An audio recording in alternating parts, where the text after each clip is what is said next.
Here we go. We're running it back. 3, 2, 1, action. Welcome back to the G-Gen Fantasy Football Podcast, where you get to be a degenerate with us for the next hour and change. We'll see. Make sure to like and subscribe below. Hit the notification bell. Be one of the first to watch our weekly episodes. Remember, Dylan broke the news on Sam Laporta first. Simon broke the news on Greg Dortch. Subscribe. Get ahead of the game. With me tonight is not the usual crew. Dylan Raines is here. Mark Fleming is here.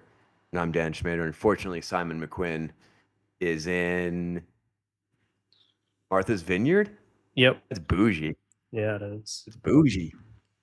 Tonight, we're getting divisional again, going out west. Going to review the NFC and AFC West divisions. Two monster divisions that have it all. Elite QB play. Patrick Mahomes. Dylan happens to be wearing a Mahomes jersey tonight. What's that planned? Who knows? Up and coming rookies. A lot of exciting guys. Question mark offenses. And the all important make or break aging superstars. So we have a lot to discuss tonight. First, Dylan's going to get into the news. Yeah, so some news for this week is we have a lot of camp updates around the NFL with training camp taking place. Big signing of the week is Cam Akers coming out, joining the Houston Texans. So we'll see how that backfield share looks like with Mixon. So he's had some reports of some nagging injuries in camp so far. So maybe Cam Akers returns, but most likely not the case. And then other than that, Hawkinson has been practicing. He looks very good in terms of cutting, but it's still seeming like he's going to be coming back maybe in October, November. So don't get your hopes up yet. And then the hottest running back rookie of the year, Jonathan Brooks, is having a slow start to camp. He's doing a lot of work on the side. A lot of reports are guessing that as of now, he could miss a couple games and then come in on a snap share. But that'll all be seen as soon as the season starts. And unfortunately, we've had some injuries in camp this week as well. So some minor ones that don't really look like they're turning into anything yet. But Roman Wilson was carted off the Steelers practice with a foot injury. Seems very minor, but we'll see how that plays out. And then another one, big name, Aaron Rodgers. The Jets had a bit of a rough practice, and he got stepped on by his center on his foot. So that was Raj was not happy about that. No, he's been a little salty at practice so far. Yeah, everyone's like too afraid to speak back to Raj, and instead are like, that's what happens when you have a great veteran leadership, and he just like rips you. Like fun way to call him an asshole. Yeah. And then the most important injury so far, dear to my heart, is Justin Herbert has a foot injury today. It's some sort of plantar fasciitis. Reports are he's going to have to be in a boot for a couple weeks. And it is an injury that usually tends to be a lingering injury. So he may be hobbled the entire season. Could be a slight tear. No news yet, but it tends to be one that sticks around until you get it taken care of. So don't love seeing that for that offense. It's just the worst part about fantasy football, honestly. I'm just praying none of my guys go down. Yeah. But hey, like I said before, at least he's not practicing right now, so his injury is like going to remain in plantar fasciitis. Yes. And then what else we got? Some other news around the NFL is more changes coming to the kickoff system. This is all to do with onside kicking. It'll only be restricted to the fourth quarter now. Only the losing team can do onside kicks, and they have to announce to the opposing team that they're doing an onside kick. So, and they got to give a reason, right? No, I saw that they need to give a reason why. I thought. Oh, maybe that's on there too. But this is mainly due to the new format of the kickoffs. If you haven't seen what that is, the kicker lines up where he normally does, but the defending team, the kicking team, lines up way down the field. If you watch some clips online from other leagues that have had this implemented, the USFL, you can kind of see what it looks like, but you can't really. Once you watch that, you realize you can't do an onside kick the normal way. So, and then some other Bill Belichick news of the week. Apparently, Kyle Shanahan called Bill up just to inquire to see if he was interested in any sort of job on the Niners. Shanahan says he knows how much Bill loves football, so he figured why not give him a call and see if he wants DC or any position like that. And Bill respectfully declined. But as we've been seeing a little bit in the offseason so far from the Pat McAfee draft show, Bill's been getting a little more involved in the media. And it was just announced. So good too. Yeah. We're going to really see how his mind works, though. He's going to have a show with Underdog where he breaks down footage and he goes over it with us, the fans, on the show as if he was the coach of the team. That's fun. Yeah.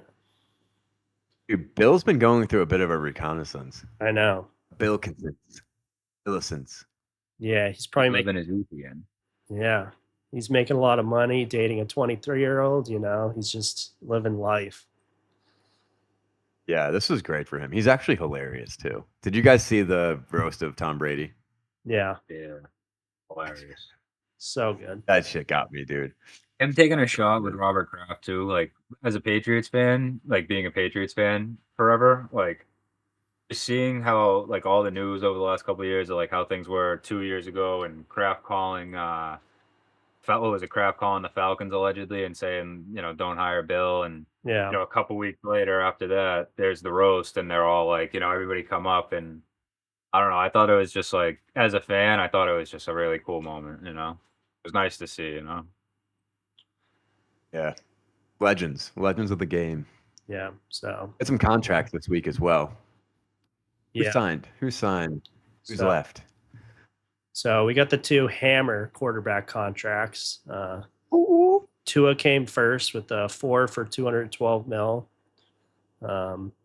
He's 0.1 million more than Jared Goff per year, so he's getting 53.1 million. So, and then Jordan Love contract came. I don't know if it was much a surprise, but just not a big sample size. He got 4 years, 220 mil. Ties with Trevor Lawrence and Joe Burrow for the highest per year average of 55 mil. So big payday for those boys. Worked out for him. There was a moment when the Packers drafted him and then Raj went nuclear. I didn't think it was going to work out for Jordan Love, but at the same time, these contracts are huge, but like that's just what they have to pay these guys now. And if you're the Packers, it's how can you walk away from a guy who, small sample size, I would not say is a lock for like sure thing, but when you have a guy that throws over 30 touchdowns, 4,000 yards, it's like you can't walk away and potentially end up in QB purgatory like some of these other teams and franchises have. Yeah. So, and then another big contract that happened was DJ Moore signed for 4 years, 110 mil, which is a pretty good deal for the Bears, taking advantage of Caleb's rookie contract, tying their elite assets down. So now they have at least Caleb, Keenan, well, not Keenan, but DJ Moore's there for 4 years now. DeAndre Swift's there for 3 years. Roma Dunze's there for 4, plus the one for a first-round pick. So it's a nice core setup for Caleb. It's exciting to see. Yep. Cole Kmet, I think. Yeah, he got a contract as well. Yeah, no, he got a 50. Yeah. So damn. Their whole offense. Cole Kmet's a good tight end. Yeah. Yeah, Cole's good. I like Cole a lot. Yeah. Little sleeper. And then Ayuk and CD, they're still left to go, right? Yeah, Ayuk and CD were waiting. CD is expectations of 4 years, 136 to 138 million. So that put him just under Justin Jefferson. We'll see. I think. And then Ayuk is a little bit more of a gray area. Apparently, he went up to Shanahan and John Lynch and dapped him up at practice. So people are saying, does that mean that he got a contract with them, or are we letting him go? And he's saying, like, thank you for everything. Soon to, I don't know. I have a feeling they're going to re-sign him. Yeah, I bet he stays. Yeah, it's so hard. I think they, like, if he stays, they want to keep him happy, but like smart wise, in terms of like the cap, they should just tag him 5th-year option and then tag him twice. But who knows? You want to keep your players happy, especially on the team that has high aspirations like the Niners do. Double, like the back-to-back tag is kind of a bagging, honestly. Yeah, for a player. Yeah, it's such a bagging. So, some other news that has been happening over the last few weeks is pup and injuries, and we text a lot, and a lot of it's when these little injuries come up, and it's if a player gets put on the pup this time of year, should we freak out or no? And a lot of times we freak out regardless. But what I want to show is we wrote up our script for this episode a week ago, and I put a bunch of players on here, and almost all of them are already off the pup. So unless it's a significant injury and like a broken leg, torn ACL, and you see, hip injury, shoulder injury, back injury, hang tight. Don't freak out because he's on the pup. And whatever you do, don't trade that player in that moment. You'll know that he's really injured because no one will be wanting to trade for him with an ACL. So just hang tight on those guys. Like Olave was on there, Theo Johnson from the Giants, Eric All, Jordan Reed. They're already off the pup. Weekend, and they're back in training camp. So hang tight. Don't let it fuck with your trading value. Yep. The one key date to pay attention to is the roster cut down is August 27th this year. The league does roster cut downs all at once now instead of in waves. So once the roster cut down happens, that's when you have to look to see if someone's on the pup, if they get moved to the IR or they become active, because that is when it would limit their return time and put them onto a different schedule. Whereas in the preseason, they can get activated at any point for no cost. So August 27th, mark that day. Boys. Stay alert. All right. That wraps it up for the news. Let's get divisional. We're going to start with the AFC West. Broncos, Chargers, Chiefs, and the Raiders. The lowly Raiders. So let's kick it off with the Broncos. Broncos, we've got some interest, like maybe the worst QB battle outside of the Raiders, but we've got Bo Nix battling it out with Jarrett Stidham. And I guess I'll say Zach Wilson is part of the race. But some news has come out. Sean Payton's pretty vocal. Zach seems like he's the 3. And that Jarrett Stidham and Bo Nix are kind of the ones that are going back and forth running on the first team offense, second team offense. So Bo Nix redraft, I mean, totally irrelevant in my mind. Maybe, he's a waiver pickup, potentially, a little streamer. Jarrett Stidham, same thing. Those guys aren't throwing more than 20 touchdowns this year with that receiving room. RB is also very unknown. We've got Javonte Williams, who is a fantasy favorite, kind of cooling off this season, but the last couple of years, there were some serious Javonte truthers. ADP is 91. And Jalen McLaughlin, did I say his name right? It's Jaleel. Yeah, Jalen McLaughlin. Jaleel McLaughlin, undrafted running back going into year 2. Yep. And quite explosive. But his pass protection is not fantastic. So for a third down option, that's where his weakness is. I still think Javonte is going to lock down that backfield. And there's also some pressure from Audric Estime. He's a rookie, very slow rookie, but potentially could work his way into a goal line situation. Samaje Perine might get cut, and then the undrafted rookie phenomena, Blake Watson. I'm staying away from this backfield. And I imagine you guys kind of feel the same. Yeah. I think if Javonte falls in a redraft format, I might be tempted to take him, but that's strictly as a bench role. I wouldn't have high expectations on him. Certainly. His expectation of being an RB2, I drafted him last year thinking that he might be able to break that top 24. I think that's out the window right now with just the whole general scene over there. Receiver. Honestly, this team's in a rough way. Receivers are this old faithful. Cortland Sutton is still there. Josh Reynolds came from the Lions, now on the Broncos. Marvin Mims is there, who I think is kind of exciting. And Troy Franklin, who is an interesting case study, at once a first-round projected pick, fell all the way to the fourth, had a bad combine, and I don't think there should be much expected from Troy, at least this season. So Cortland Sutton, I think, will have a great target share, and where his ADP is, he's not a bad late rounder.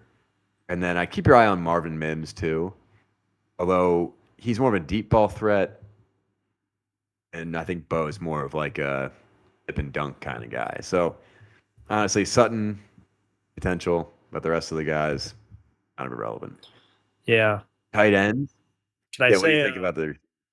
Yeah. So Troy Franklin was a deep ball threat at Oregon, so that's something to look at in terms of Mims being in a similar role. But apparently Troy Franklin's had like one of the worst camps of all time so far. He's getting like screamed at multiple times every practice, like dropping the ball, like being humiliated in front of the team. So they're not going to cut him or anything, but I just have zero faith in him this year and beyond, but we'll see.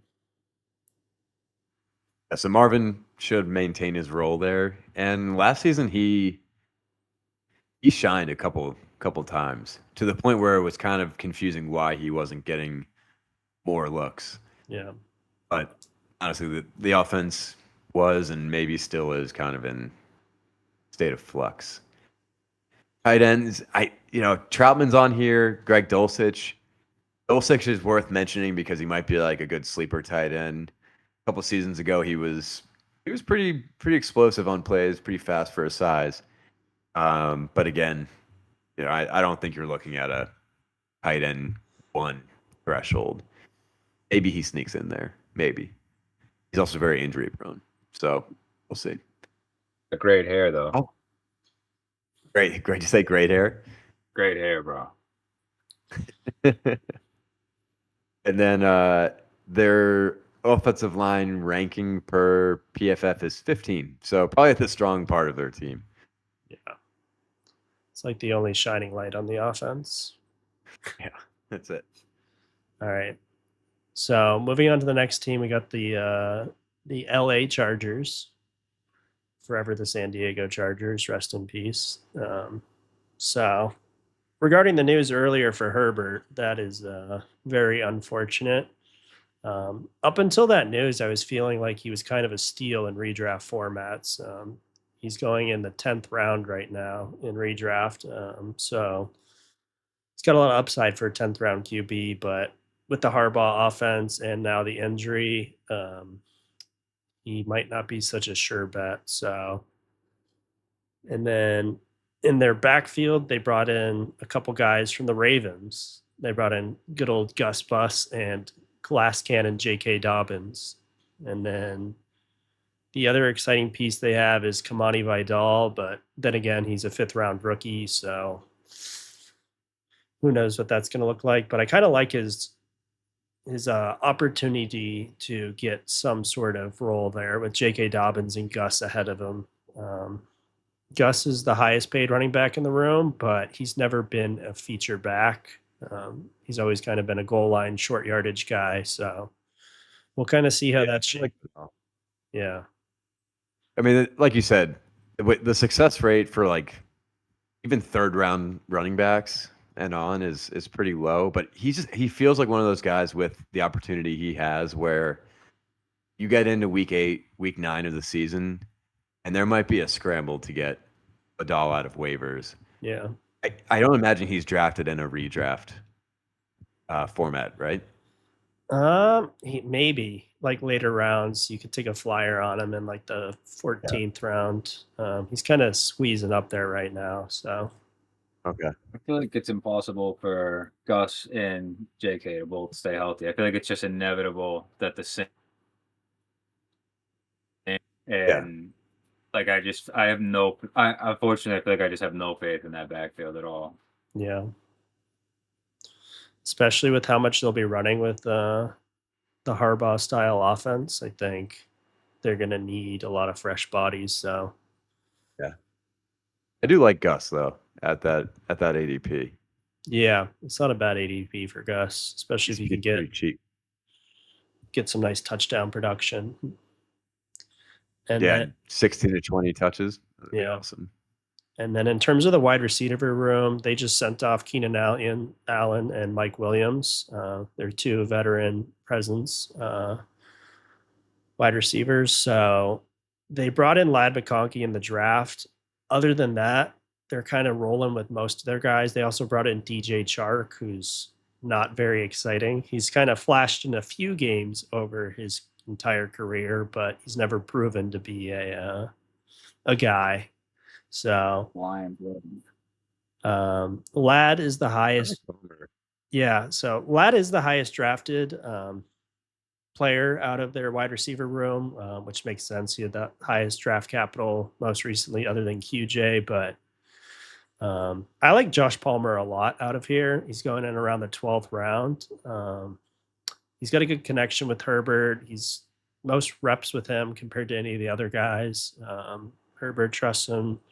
So we'll see what that looks like. And Quentin Johnson, unfortunately, is another guy who's having a terrible, terrible camp.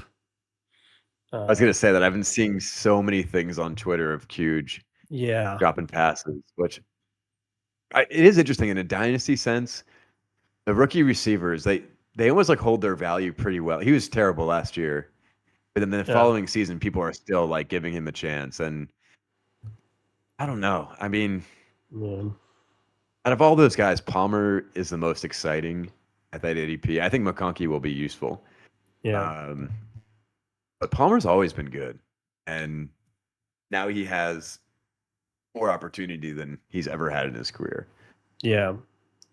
I think McConkey has higher upside, but Palmer is going a full 5 rounds later than him. So that's kind of where I like the division split.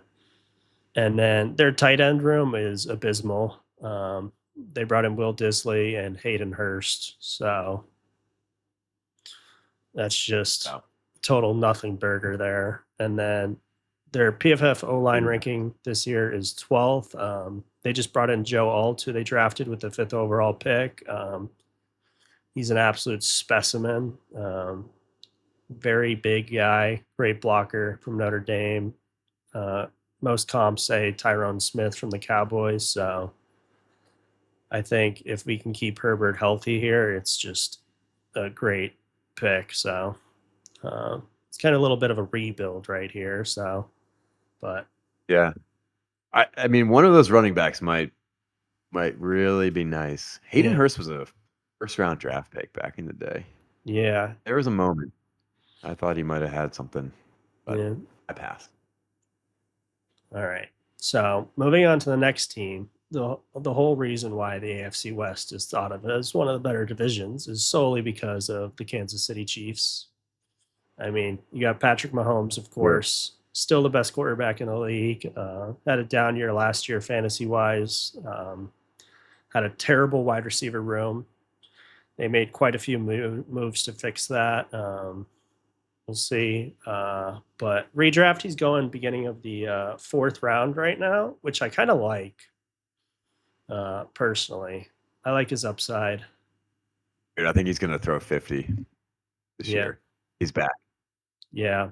I mean, before last year, even including last year, I think he averaged the last 4 years is like 5,000 plus yards, 39 plus TDs, like absolute monster. So,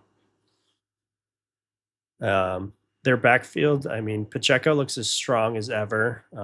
One of the late round rookie picks who actually panned out amazingly. He runs like an absolute demon. And it's looking like they're not bringing back McKinnon. So they re-signed Clyde Edwards-Helaire, which obviously no one's excited about, but I think that's a great sign for Pacheco, saying like, this guy at least knows the system and he'll be back there, but we know he's not taking any time. So I got to push him. Yeah. It's like a handing him the keys. That's awesome. He's going to dominate this year. Yeah. And then their wide receiver room, Rasheed had a great breakout year. Very electric, great in the playoffs.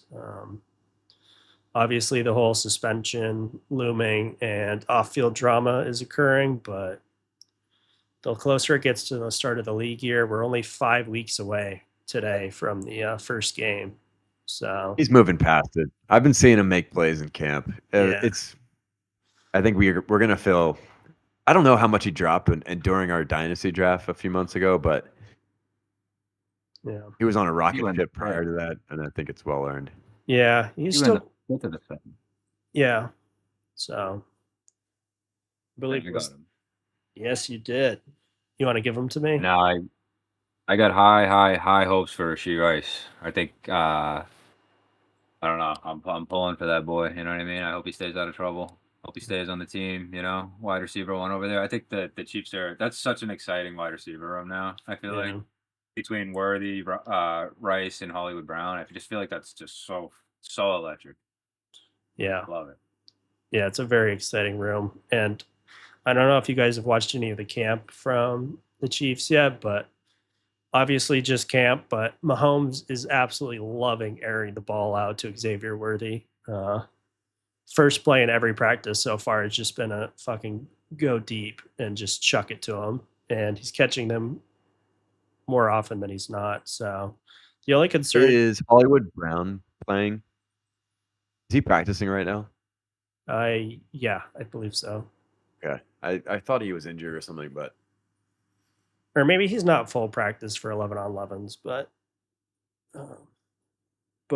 at the same time, the concerns for Worthy is a clip came out of him dealing with press coverage the other day, which was rather unfortunate.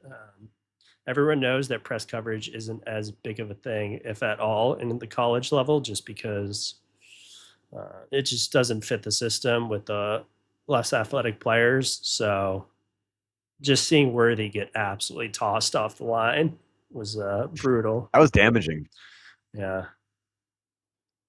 So I know you guys aren't high on Hollywood Brown, but I like the ADP, and I really think he might have an impactful season. Will it translate to fantasy? I don't know. It could be like a Juju Smith-Schuster year with the Chiefs where he eclipsed 800 yards. Same thing with like an MVS year. Or he could go for 1,200. I don't know. I mean, I think 1,200. That's going to be up to Worthy. 1,200 yards. Yeah. I'll be honest. I tried to trade for Hollywood. Yeah, that's why. But the earner or the owner of Hollywood viewed him as a low end RB2 or a wide receiver 2, and I just couldn't do it. Yeah. I hope it's Tony Rice that is the wide receiver one over there, but I've always loved Hollywood Brown for whatever reason. Yeah. Is Kadarius Tony dead? Is he dead to you guys? Yeah. Throw him in the trash can. Yep. Yeah. He was fun though for a couple of years. Yeah, we still got McCole Hardman though. Running around. Super Bowl champion. Super Bowl winner. Cool.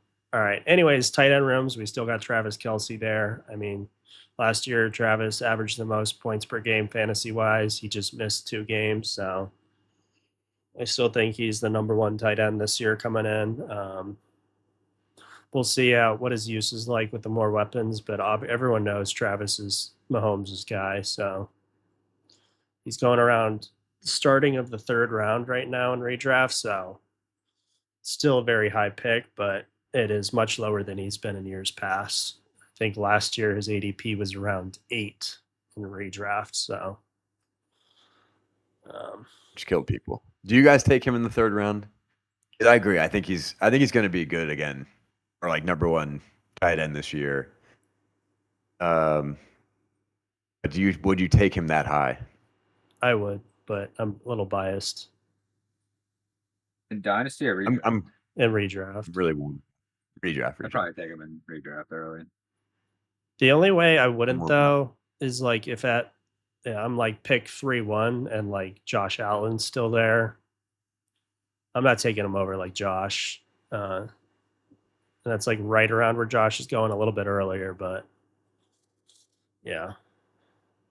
I still like him a lot. And then the Chiefs O-line last year was great. It's looking like it's still going to be great. So they're top 10, right around number 7. So I think it's an exciting year for the Chiefs. It could be the absolute gauntlet run again. So, but I wouldn't be surprised. Feels like I wouldn't be surprised if they started the regular season a little bit slow. It always happens when you're in the postseason every single year. A little more tired, longer years. So, but you can't count out Mahomes. That brings us over to his rival this year. The Kermit the Frog dummy the Raiders had going. I think that's hilarious, and I think Mahomes is going to go out there and dice them the fuck up this year. I will say, I'm going to get right into it, but I will say I hate the Raiders. Last year, having Adams and Jacobs, just paying attention to their success for the whole year to have it end up nothing was just, I hate them now. So I do love Gardner Minshew, though. He's just a beautiful, beautiful guy, beautiful soul. Just fucking, I love him. And then they got Aiden O'Connell. So I don't know. Reports are there's still no clear QB1 there. I'm hoping they go with Minshew Mania. Aiden O'Connell though he's funny for some reason to me. We'll see what happens with that. The running back situation is very interesting this year. I think Zamir White is. I don't know. I feel like he's gonna go out there and they're gonna just utilize him. I think they're just gonna. I think he's gonna be a great piece. For what is that? He's going in the 7th round dynasty. Yeah, a little bit later in Dynasty, beginning of 9th, but redraft he's going end of 7th. It's a 7-8 turn, so I think that's great. Madison. Yeah, I think that dude for what they have there. I think that's amazing. And then they have Madison and then Dylan Lobb. I think it's Lobb. Maybe Lobby. I think both of those guys are. I guess Madison could do something, but and then they got big Devontae Adams still there. Who knows if he'll stay there? Who knows what that looks like? Honestly, to be honest, Jacoby Myers was frustrating last year. Seemed to just get every possible pass thrown to him for no reason at all. Trey Trucker. It's supposed to be Tucker or Trucker? It's Trey Tucker. No, it's Tucker. Yeah, Trey Tucker. And then they got the boy Michael Gallup, but then he retired. So yes, he did. He's, whatever. I think this is the most exciting piece for them moving forward to me is Brock Bowers. what happens with him. I think he's a stud. I mean, what is he? He was the highest project. What was the most hyper on a tight end since Kelsey? Is that what it was? Like Kyle Or is it Pitts. Yeah, because Pitts went 4th overall. Yeah. We'll see what happens there. I mean, I don't. Who knows? I mean, there's not really no. And they got Michael Mayer too, which is actually like he actually. Remember a couple good plays from him last year, and I remember. Yeah, he'd pop in there out of nowhere, and you just question if he's a guy or not, and then he would just kind of disappear again, and then Yeah. full line ranked 19, trash, but they got to be good because if they're practicing against Max Crosby every day, I mean, I feel like they got to have some. They got to have some sort of like, I got to do this, So Yeah. we'll see what happens, dude. I don't like the Raiders. I don't wish them any success. I hope Devontae Adams leaves and finds a nice home. I never thought I would like a player on the Raiders, but Max Crosby is fucking great. He's so funny to listen to. I don't think their skill guys are that bad. Zamir in an oddly similar situation as Madison was for the Vikings last year, where the incumbent left and there's this like second string running back who seems like he can be efficient and take a workload. Yeah. And then he got the start last year and was terrible. I'm not saying that's going to happen to Zamir, but it is very similar. And then their skill guys, Devontae, Jacoby, Bowers, and Michael Mayer, it's a pretty good core group of guys. But the age cliff that Devontae is on right now, there are so many examples of players who were there at 31, 32, and then the next year they were gone. I'm thinking of like Julio Jones. Yeah. Is a great example of a guy who he played in 6 games, put up like 500, 600 yards, had a hamstring injury, and then he was done after that. So hopefully Devontae can stay healthy. I don't really think he has much of a trade value in Dynasty, unfortunately. Yeah. All right. Moving to a different conference. But still with the West. NFC West. 49ers, Cardinals, Rams, and Seahawks. Oh, I forgot. Rank NFC or AFC West. For me, it's Chiefs. And then I'm going to go Raiders, Chargers, Broncos. I'd flip the Raiders and Chargers personally. So I'd have Chiefs, Chargers, Raiders, Broncos. But I think I don't know. I think with the Herbert news, I don't think he's going to miss any time. But if it's a nagging injury, that's just unfortunate. So, but it's just Chiefs and everybody else. Yeah, everyone else is kind of in a rough spot right now. Yeah. I'd probably go with what Dan's order, but I mean, like Dylan said, I could easily reverse the Raiders and Chargers, and who knows what's going to happen. I mean, Justin Herbert hurt could still easily be better than Minshew and O'Connell, and still manage to lead the team better. But I mean, who knows? With the Chargers are such a question right now. I just feel like I don't know. Who knows? Good coach though. Yeah. So we think. Yeah, All right. Harbaugh. We trust. NFC West. Harbaugh. 49ers. I think they're going to be super legit again. Brock Purdy. There's a lot of Purdy haters out there, and I'm not one of them. He's got the weapons. Joshua Dobbs is irrelevant, but I think it's funny he ended up there because last season he had that little skirt mid-season, which was amazing. I actually traded him for Dalton Kincaid during that stretch. Running back room is super talented. You've got CMC. Obviously, we all know who he is. He's going to have a great year, barring injury. Elijah Mitchell has always produced when he's had the opportunity. He's a great backup. Isaac Guerrero was a 4th rounder. They traded up to get him. They clearly won him there. And then the 4th-string running back who flashed last season is Jordan Mason. Another name to keep in mind, more so for Dynasty than redraft. He would have to really work his way up. But I think Mitchell is RB2, the Niners for right now. And then Guerrero, unfortunately, is hurt. So he's not practicing right now. If you guys have the 101 for redraft this season, are you still taking CMC or are you going CD Lamb? I think you got to go CMC. It's just he's like leagues better than all the other RBs. So much more comfort taking him than like Bijan, Brees, Gibbs, JT. So I think the gap between him and them is just so big. But 100 points. yeah,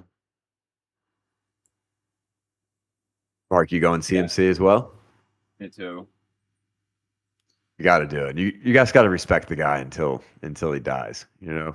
it's that time of the year though where people are putting out content of take CD Lamb first overall or Tyreek first overall, or I've seen Amon Ra first overall kind of deals. So I don't know. Things in your leagues could be a little shuffled around. So it'll be exciting to see. I feel like you.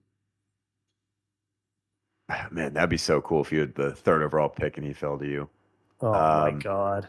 So electric. That'd be electric. But the receiver room, there's been a lot of offseason drama. Some of it good. Debo was on Netflix, and he's a great guy. We love him. And Brandon Ayuk is still there. Contract disputes. Both guys we've covered a little bit on the show. Ayuk had a great season last year. The only fear is his target share was not, or his target volume was not great. I think he had like 105 targets on the year, but he did so much with those targets. And I think with the offense still the way it is there, I wouldn't have any reason to suspect he won't be wide receiver 2 number, but it's hard to match that year in and year out, that 18 yards per reception. So he could drop down to 1,100 yards, 1,200 yards. But for that offense, that's exactly what they need him to do. Debo, I love. He last season, after like week 8 or so, he was on an absolute tear, average over 18 points per game. And I feel pretty confident taking Debo again. He's just a guy where one season he put up 1,400 yards receiving, and then the next year and the following year they just didn't need him to do that. So he gets schemed in sometimes, but he also, they just don't need him to dominate like that. Yeah. Juwan Jennings is there.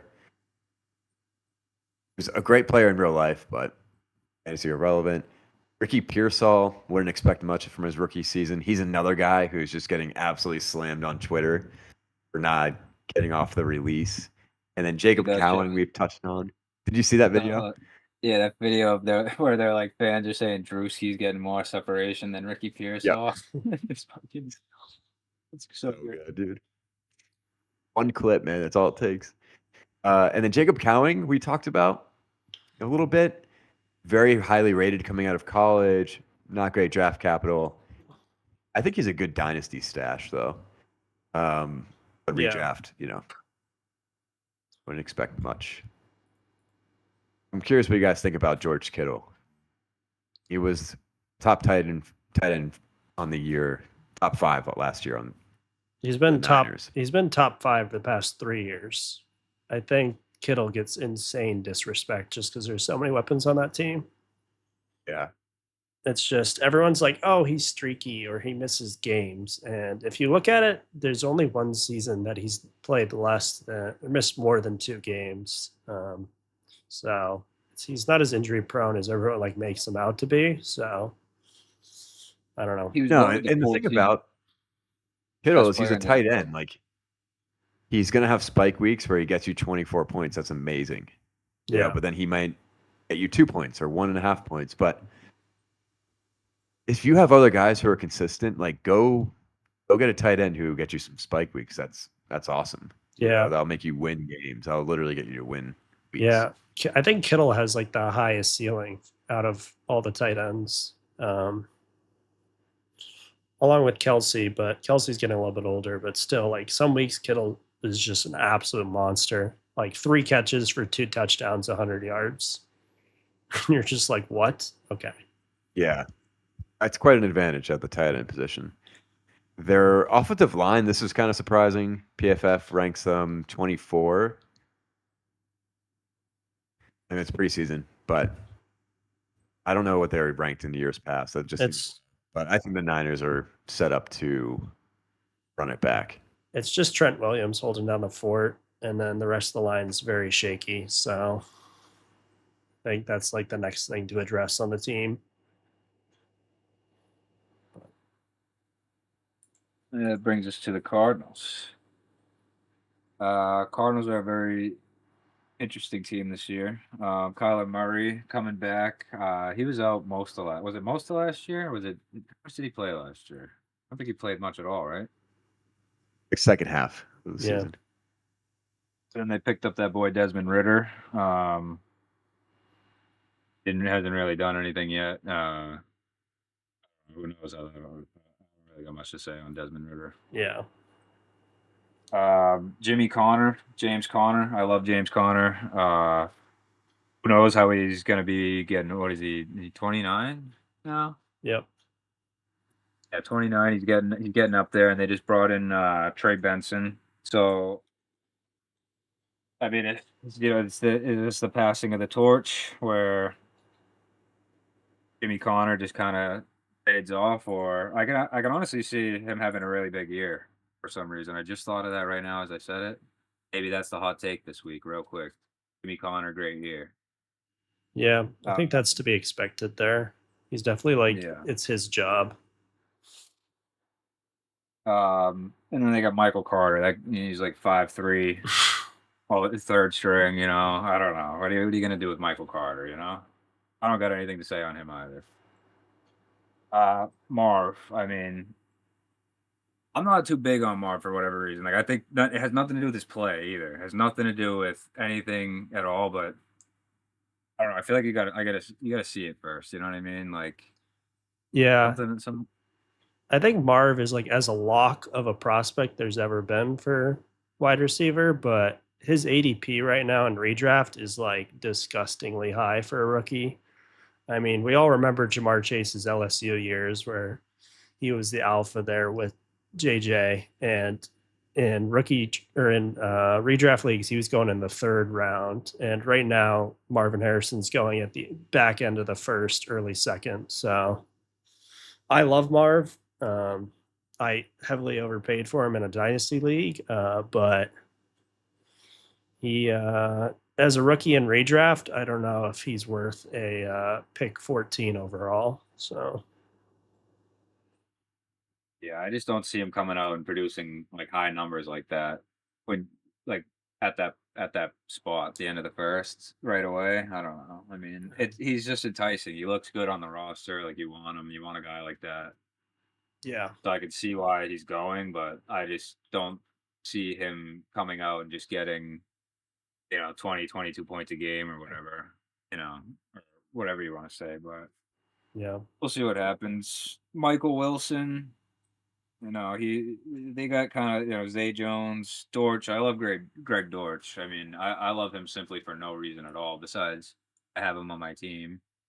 Every year there's like some, a little bit of hype with him, and I'm hoping this is the year.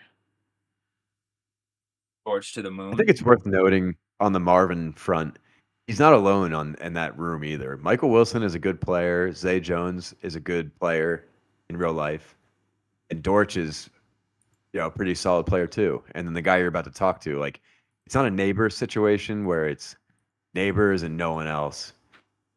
But in this, Marv has a better QB to throwing to him, but he also has better veterans around him that I think we'll kind of see that slow rookie start off. Yeah. Yeah. Trey McBride. I love Trey McBride. I think he's still going with this. He's usually looking like the second tight end off the board in Dynasty. Yeah, I mean, potential is through the roof. I would love to see them use Trey. I would love to see them, develop a little thing over there with Trey and Marv. Like, Yeah. How did he do last year? For some reason, I'm drawing a blank. Once what did he? Once Ertz was gone, Trey McBride averaged the most points per game as a tight end. So not on the whole season, but once Zach Ertz was out of there, he was the best tight end in fantasy. So Yeah, that's another, go on the top. Like, my bad. Go ahead. another reason to get off the Laporta train. Yeah, he's. I mean, with the tight end premium too. I mean, the guy Yeah. Elijah Higgins. No idea who that Elijah Higgins is. I'm just gonna be honest. You guys got anything to say on him? Gannon's been talking a little bit about him in camp, saying he's going to be an integral part of the pass game, but I don't know what the fuck. Yeah, who knows what that means? I mean, he was a nothing last year, so. But yeah, Elijah Higgins. That'll be a name I watch for this season. 2024 PFF O line ranking is 26. End of the league. Garbage Not very booty. good. yeah, Yeah, not very good at all. They got to protect Baby Yoda back there this year. See what happens. the bobblehead king. And Bobblehead Call of Duty boy. God. We have the LA Rams, who I'm a fan of, and they're loaded with fantasy talent. Matt Stafford, he's getting older, doesn't matter. He's still a quarterback and have a great year. Jimmy G is his backup now. I think Jimmy G is collectively hated. And then the frat god himself, Stetson Bennett, fresh out of rehab, third string quarterback. You guys, I mean, Stafford, you were talking about in Dynasty all those years ago as like a nice little late round QB to have on your bench. What about in redraft? Do you take him to be your starting quarterback? Do you just, if you take kind of a more shaky starting QB or a little bit early on, do you stash Stafford in late round and have him on your bench? What are you guys thinking? I think he's a good late round insurance to if you're taking like a guy like Jaden or Caleb, but those guys are also going pretty late, so he's just a good backup to have, and I can still see him finishing as a QB1. I mean, he's going at pick 139 right now in redraft, so obviously, Yeah, look at him out. yeah. I think if you wait to get him in redraft and you build a team, you just stack your receivers, running backs, get a good tight end, and then you add Stafford in late and roll the dice on him that he stays healthy all year with Cup and Puka, and then you have a pretty set roster, and then you're gambling on Matt Stafford. Obviously, I mean, if you're gonna choose Matt Stafford as your quarterback one, I think that's just, I mean, it's not smart because what happens if he goes out? But I mean, I think you could potentially build a pretty good roster and draft him late and have it work out. But Yeah. Stafford's just that guy. He'll get you 16 points a game. They will give you the occasional 300 plus yard, 3 touchdown game. That's nice, but he's just not your super high producing fantasy guy. But he is consistent, and he has a very good supporting cast around him this year. At running back, Kyron Williams is back. He's going 16th overall in redraft. That kind of feels right for him. I think, back in the spring after Corum was drafted, people were fading him a little bit. Now I think things are settling in. Blake Corum is there to be his backup and also take some of the load off. I mean, Kyron, his snap share last year was in the 90%, which he will definitely not do again. I think it will probably look more like 70%, but that's kind of par for the course with the league. Blake Corum, if you are drafting Kyron Williams, I think it's almost a must that you find a way to take Blake Corum later in the draft. Dynasty and redraft, I think you're taking Kyron Williams with his injury history. He's a smaller guy. He's also an anomaly. There's never been a running back that's been under 200 pounds, under 5'10", that's done what he has, besides Austin Eckler. But he's even smaller than Austin. So you're taking Kyron, you're hopefully will be getting an explosive running back and a guy that's getting you 18 points a game, but you have to take the handcuff with Blake Corum. Receiver room is where it really gets interesting. Cooper Kupp is back. Apparently very healthy this year and in the best shape of his life. Puka Nacua absolutely dominated last year. Proved that he's absolutely a guy, monster of a human being, great hands, gets a lot of short yardage work. But what goes on if Cooper Kupp kind of moves a little bit back to his big time year when he almost cracked 2,000 yards? Then there's a chance that both of them are just absolutely dominant, and that could very well be the case. But are you comfortable taking Puka at his current redraft ADP? Which, if I'm reading this correctly, it's 10th overall. I would take him as high as 6th right now. I have him. Confidence. I have him as my 5th ranked wide receiver, which is higher than the running backs outside of CMC as well. So I'm very high on Puka. I mean, all things in camp are pointing that Puka's the one there. I mean, I think everyone's just still holding on to hope with Kupp, which I think he's still going to be great, but he is old. He had a full offseason being healthy, but his injuries are piling up, and he doesn't need to be the Triple Crown Cooper. He just needs to be the complementary piece to Puka, who is just a dominant receiver. So big Puka guy. Take him.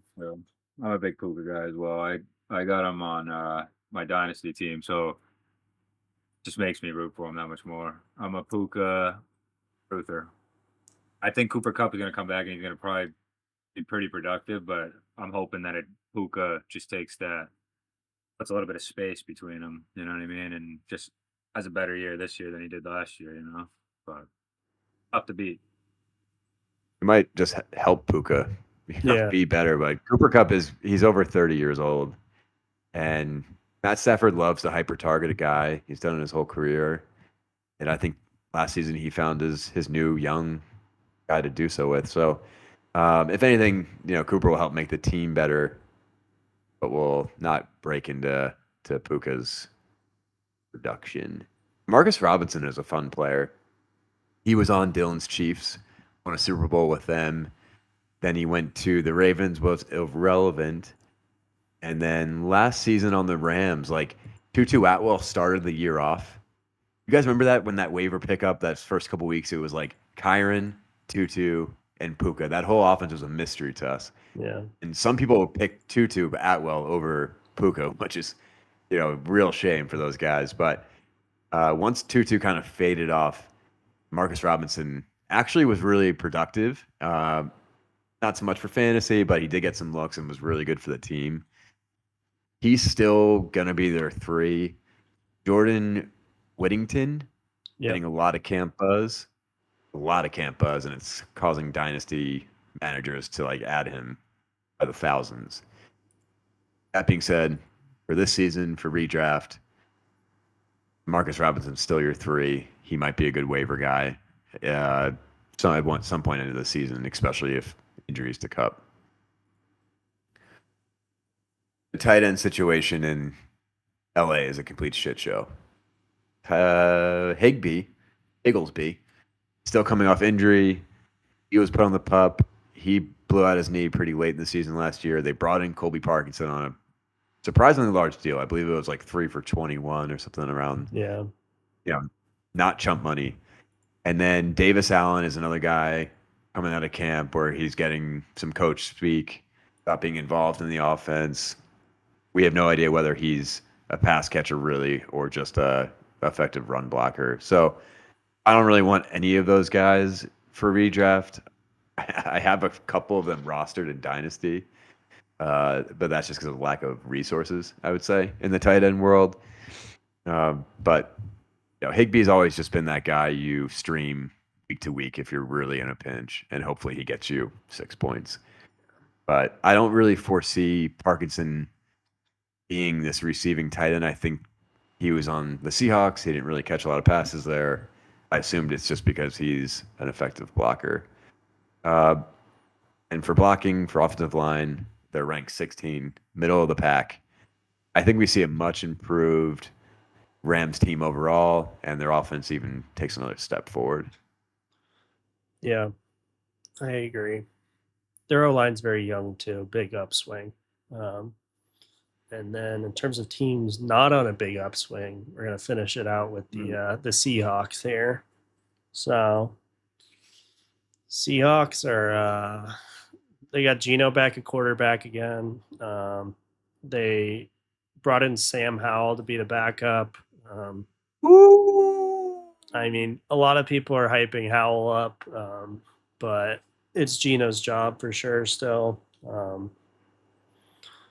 I don't know exactly what the offense is going to look like. They brought in Mike McDonald, the Ravens DC, and then they also brought in Ryan Gubb as the play caller. He's now the OC. He's from Washington Huskies college team. So if you don't know anything about that offense, it's Roma Dunze, Jalen Polk, Michael Penix Jr., and Jalen McMillan just airing the absolute fuck out of the ball. So beautiful. And one thing that you need to be able to do when you air it out is run the ball. And that's where we got Kenny Walker still. I'm back and forth on Kenny. I feel like I change every week. I'm like, oh, I can't trust this offense. And then I'm like, oh, Kenny can be a top 5 guy. I don't know. The same way. Yeah. I mean, his tape is he's amazingly athletic, great cuts. Last year, people faded him because of Charbonnet. That was kind of ridiculous. Yeah. And now I think people he's back. But yeah, there is that factor about Kenny where you're like, the offense is going to be pretty bad. Yeah. So we'll see. I mean, Kenny's not super high draft capital right now, late 4th, early 5th. If you run like a 0 RB strategy in your draft, taking him as your RB1 could be a good play. And then, like Dan said, Charbonnet's there. I mean, he was promising in college, but we'll see what this offense looks like. And then the big hype for this team now is the receivers, specifically DK, seeing if he takes a step with the new system. Kind of fills the Roma Dunze role of the Washington offense. And then you got JSN underneath. Everyone's hoping he takes the big jump. He had a pretty muddy first year. He showed flashes of greatness, but overall just not great. And I think we're all kind of assuming that Lockett's like this is his last final stretch here, right? I am 1,000% drafting Lockett this year. Dude, you have him every year, Dan. He's your guy. Every year, sure. man. Yeah, I love T-Lock. Yeah, so I mean, he still had 100+ targets last year.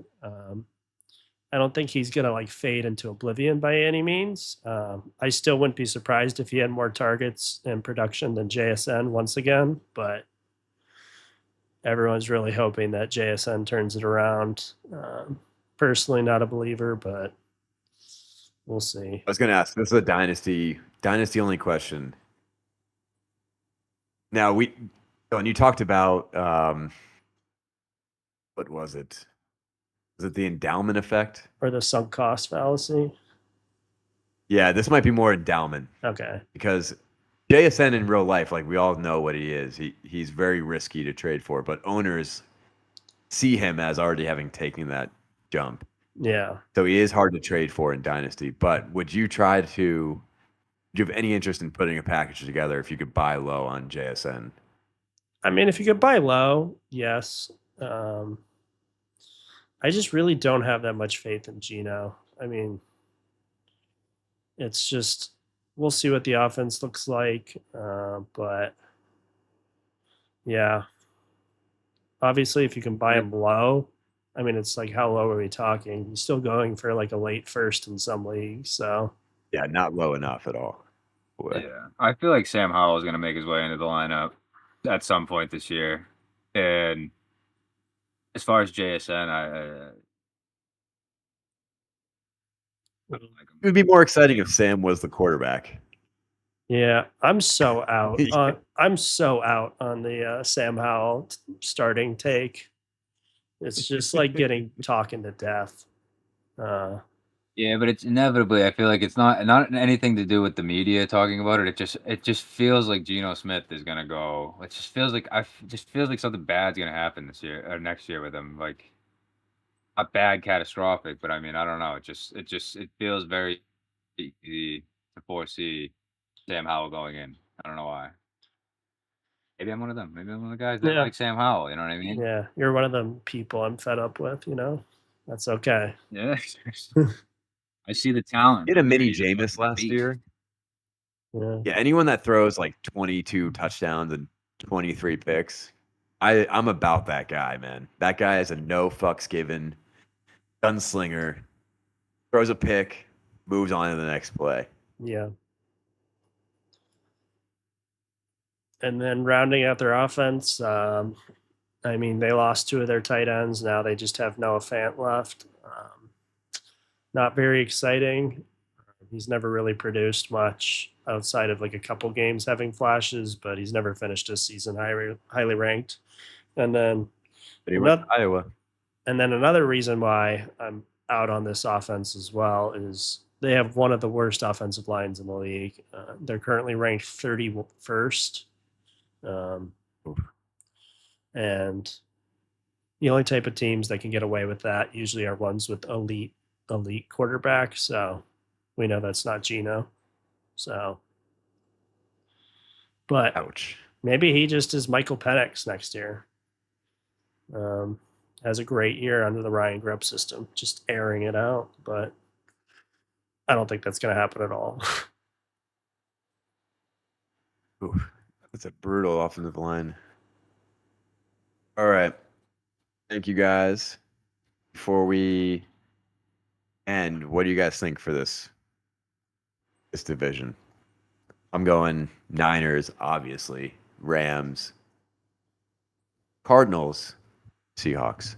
And I'm going to say the Rams. My hot take is the Rams and Cardinals could be interchangeable. Probably agree, honestly. I don't really see it going any other way. I kind of want to have the Rams winning the division. I'm kind of like going towards that. Obviously, the Niners are still a wagon, but I can see a world where the Rams are just so explosive on offense, but let's see how their defense plays. I'm so sick of the Niners too, dude. Yeah, that's gonna top that division. Yeah, I mean that's the main reason. That's just what I want to happen. Really, it's for parity. It's gonna. I'd say Niners, Rams, Cardinals, Seahawks. I would be surprised if the Cardinals went on a little run though. But yeah, Definitely. Mark, what you got? Yeah, I think it basically Niners, Rams, Cardinals, Seahawks. I think that's what I'm going with. Easy money. Yep. Unless Kyler goes nuclear. I mean, his upside this season is pretty strong.